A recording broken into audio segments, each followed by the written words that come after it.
at this. It's the middle of April. It's 45 degrees outside, clear skies, no wind, no snow for once. The mud isn't here quite yet. And I haven't been camping in 3 months. It's time to go. So I've got everything loaded up and we're going to hit the road here very shortly. You'll probably notice as we go through this video, you'll see a lot of new equipment. Stuff that you haven't seen me use before. While you guys have been out doing your stuff, what I've done in the last 6 or 8 months is I've started collecting equipment. New stuff that I've never tried. You know, I'm old. We know that. I'm an old school camper. Canvas and wood instead of plastic and aluminum. But I'm willing to try new things. So that's what we're going to do. I've purchased, of all things, a refrigerator. Yeah, that's right. The old fart has come into the 21st century and he's using an electric fridge now. And that also means I bought a power station and I've wired my truck for that sort of stuff. And a whole bunch of other things. A slew of things that you guys haven't seen yet. And we're going to get around to doing that. One of the things I promised you when I started this channel was that I would do some common sense gear reviews. And life got in the way and things happened, and over the years I just haven't done it. Well, that's going to change. This year I'm going to spend a lot more time invested in the channel, and I'm going to do the gear reviews as I promised. We're going to do a whole slug of camping trips around the Northwest. I might put 10,000 extra miles on the truck this year. I don't know. We'll see. But that's my plan. I've neglected the channel for a long time. Yeah, you know that if you've watched the channel. And you're probably sick to death of cooking videos. Well, the reason you saw those cooking videos was because for the last 2 or 3 years, that's been my part-time job and hobby. I'm a camp cook. Captain Wrongway and I both are volunteer camp cooks. We don't get paid for it. But we go out and we do cast iron camping cooking for groups, you know, up to maybe 15 or 20 people. And it's a hobby. I've been doing cast iron cooking forever. And then, you know, our radio club decided, hey, maybe we'll try some cast iron cooking. So I volunteered and it's been downhill ever since. So anyway, that's a long story. I'll make it short for another time. You might be wondering why I decided to title this video Camping with the 47's. I'll explain that as we go down the road. I think it's time to get out of here. It's too warm. It's too nice to sit here and talk into the camera, so let's go.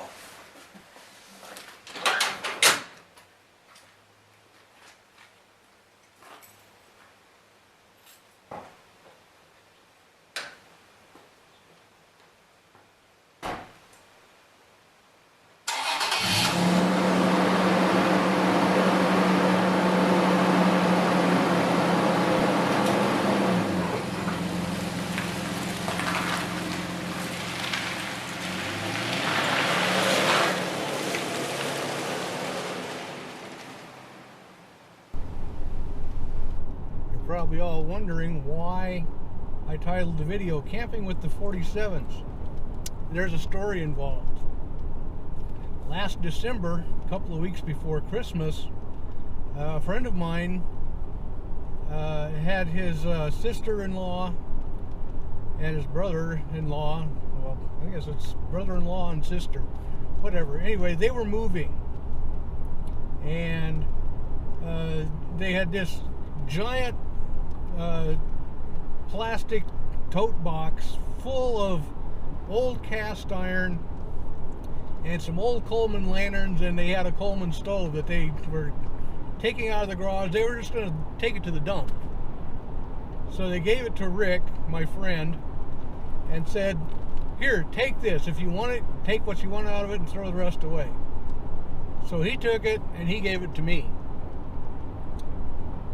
In that plastic tote box, we found 7 cast iron skillets. 5 of the 7 were old, very old Wagner ware. And if you're not familiar with cast iron, Wagner ware is like the king of cast iron. Wagner ware and a couple of others were the premium makers of cast iron for over 100 years. And anything that's got their label on it is worth a considerable chunk of money. But these were all rusted out, nasty, terrible looking. So I took them home and I took a wire wheel to them and a scraper, and I scraped everything off of them and refinished them. In short, I ended up with 5 Wagner ware skillets. All of them were 1940s vintage, like 75 years old. So from the best I could tell from the pattern numbers and stuff, the best skillet that I kept for myself was made in about 1947. A short time after that, just around New Year's, I was making my regular weekly trip through all the thrift shops in town to see if what they had that was interesting. And I saw this little green box sitting with the used bicycles and golf clubs and stuff in the sporting goods. So I dug into the pile and pulled it out, and it was a 1947 Coleman Model 413 stove. Cool. So I brought it home. Cost me a whopping $7.95 for a complete 1947 Coleman. And then one of the other things that was in that giant plastic box of skillets and stuff were 3 Coleman lanterns.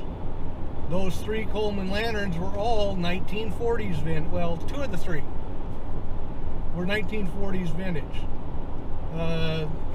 So I'm assuming, based on the dates on them, one of them was a 1947.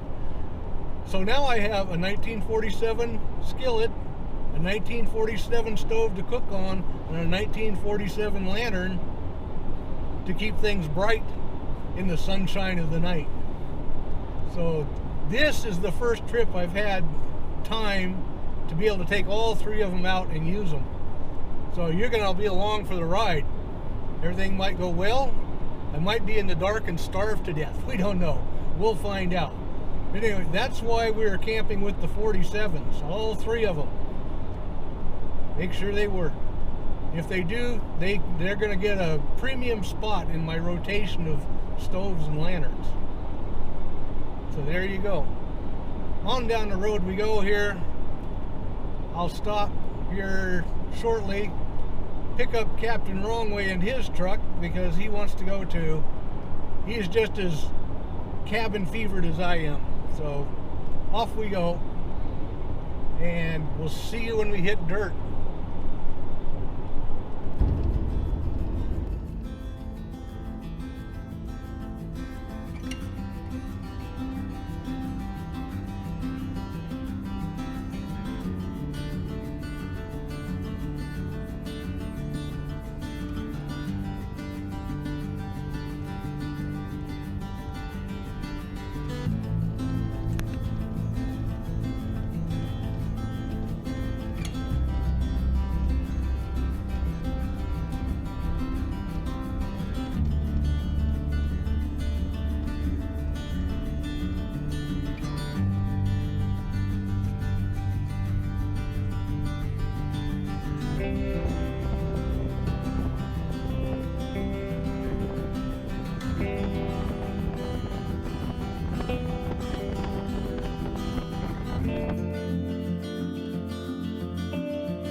as you can tell, it's getting dark. Camp is almost set up. That noise over there you can't see is Captain Wrongway making supper. And I'm about to set this thing up. This is a pop-up fire pit. I've never used one, so we're going to discover this together. If you've never used one, follow along. If you have one, might be a good chance for you to go get some popcorn or a drink or something and come back in a few minutes. But it's new to me. I'm going to set it up and we'll see what we got for a campfire tonight. Alright, in theory, this should just pop right together.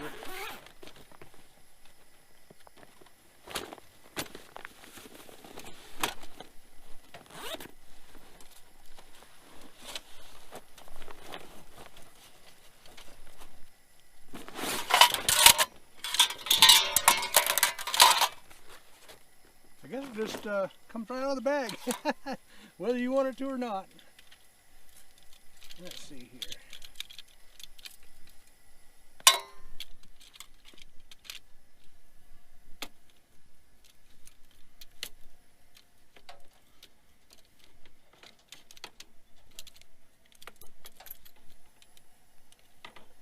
So easy a child can do it. No doubt, no doubt.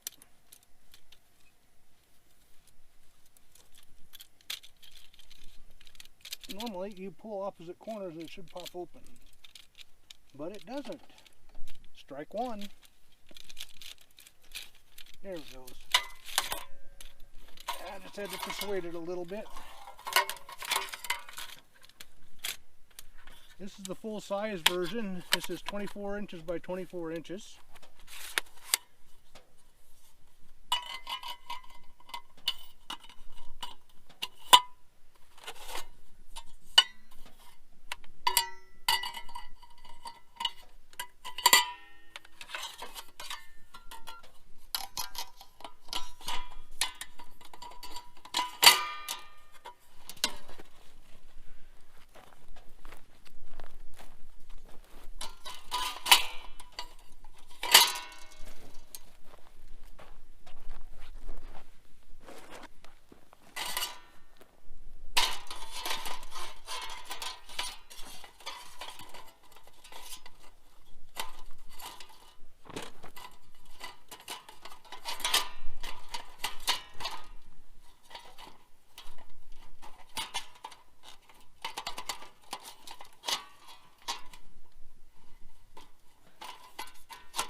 Done.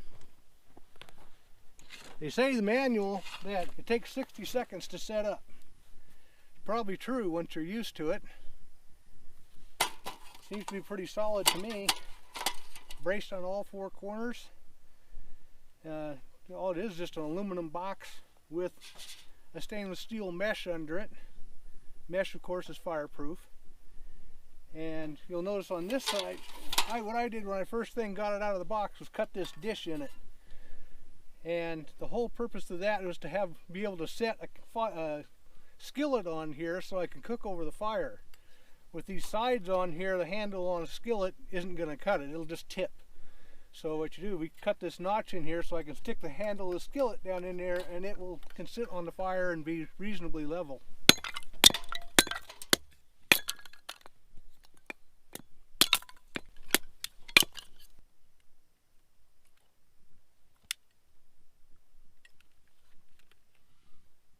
It's alcohol, so you can't see the flames, but it's going. I think that's more than enough kindling.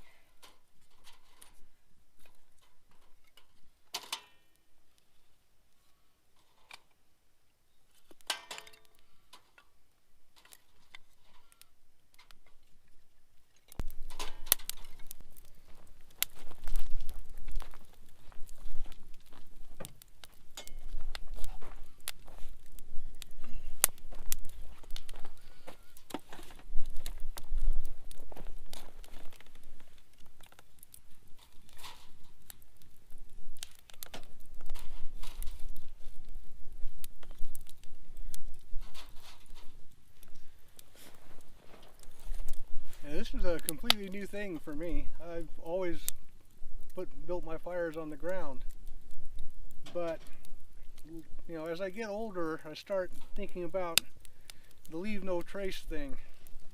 Yeah, it's always been something that I've done, but things like, okay, rock fire pits. You pull into a nice, clean, pristine campsite, gather up a bunch of rocks, make a ring, dig a little hole, have a campfire, and then when you leave, it's still there. Even if you move the rocks, it's still there. So, and living out here, and you're in a desert most of the time, we got plenty of rocks, but in order to have a campfire, it's a pain in the rear because there's always brush and stuff on the ground. So this keeps it off the ground. This steel mesh will not allow any of the embers to get through it because it's a very fine mesh. It just works. I'll give it 2 thumbs up. I like it. So there you go. That's the old farts, you know, take on supper. Oh, speaking of which, what's for supper? We're having some mystery meat soup. Mystery meat soup. That sounds promising. Get back to you in a bit if I'm still breathing.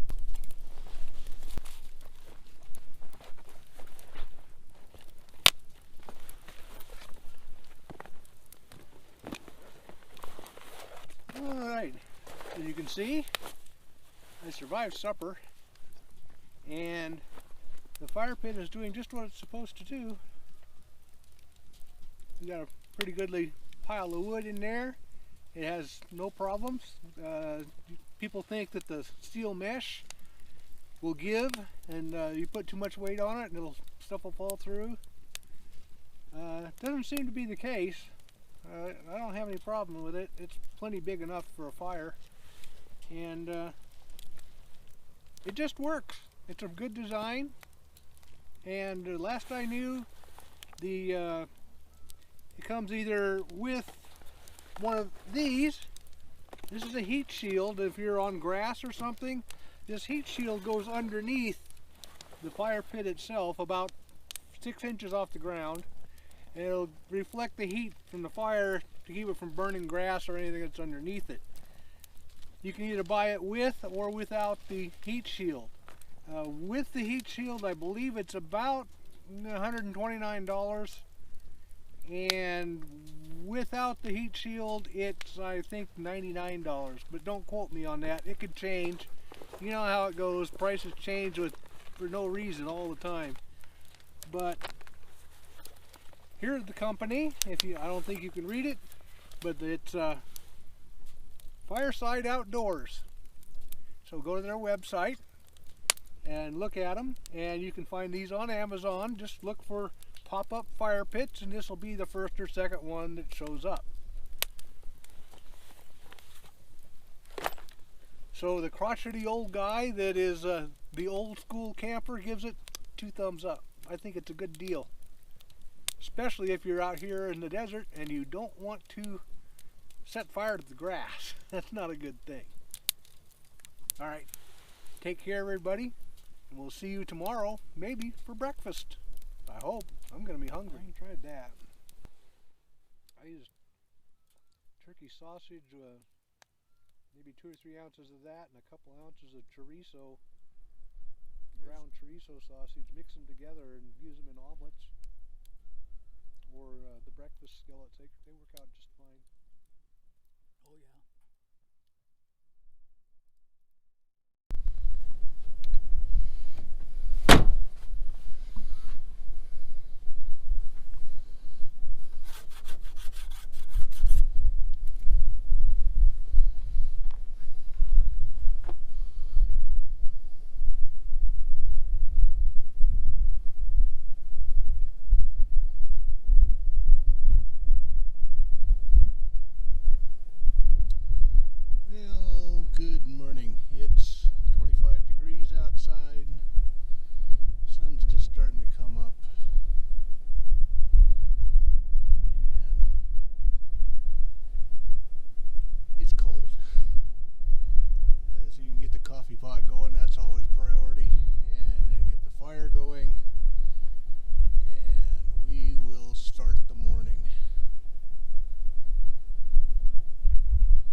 Well, the old 1947 Coleman stove is working out just fine with its companion, the 1947 Wagnerware skillet.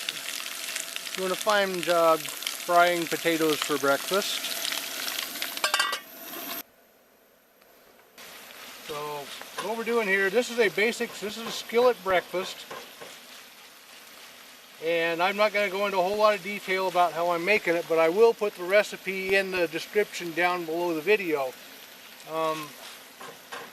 It is the one breakfast we usually make on the last day of camp when you got leftovers. In this case, like three strips of bacon, a little bit of sausage, ground sausage, and last but not least, a couple of smoked bratwursts that are chopped up. You know, just stuff like that. Just throw it all in here and give it a good cook. The beginning of it, though, I showed you earlier, is cooking the fried potatoes that are here. Dice up the potatoes, 3 or 4 potatoes, put them in the pan, fry them, and then take them out of the pan and cook the meat. Once the meat's all done, what we're going to do here is take this off the heat and move it over here for now and level everything out. I know you can't see it, that's okay. Like I said, we're not trying to show you a cooking video here, just giving you a little basic how-to, and the actual recipe with the description on how to do it will be down below. I mean, after all, hey, I'm Sagebrush Bob. Got to have something on the rest as a recipe. So let me grab the camera.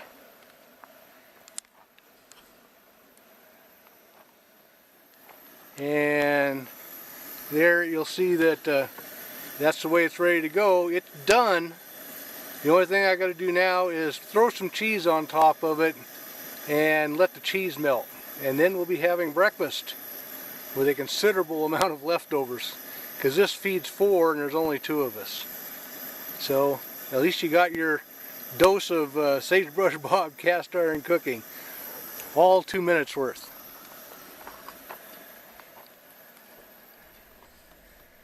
Okay, you'll notice that I'm in different clothes. That's because what it is now, it's a week later. We jumped a whole week there in that little skip between breakfast and now. Miracle of editing, I suppose.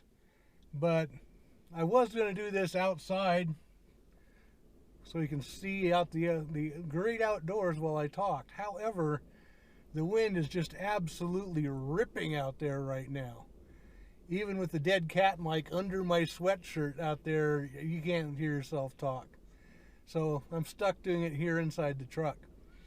Anyway, the reason you're seeing me now is that somewhere along the line last week, as we were packing up to leave, I lost a little micro SD card out of my GoPro that had the last section of the video on it where we packed everything up and got ready to go home. So, sorry, you'll just have to live without that until next time. Anyway, next time, well, maybe not this next video, but the one after that for sure, you'll see it'll be something different, because finally, after all this time, I'm going to buy some real editing software. All the software you've seen so far, all the videos that I've done, is a really basic freebie software, and it does basic editing, but it's just not all that great for doing anything complex. If it comes down to where good editing, where you're trying to sync up speech with video, or you're trying to sync up a scene cut exactly on the dot in a music section, you notice on this video that things don't quite line up. That's just the best that this software can do. So anyway, that'll be coming up. I hope so, because that's really why I started the channel. I wanted to teach myself editing, how to make decent videos.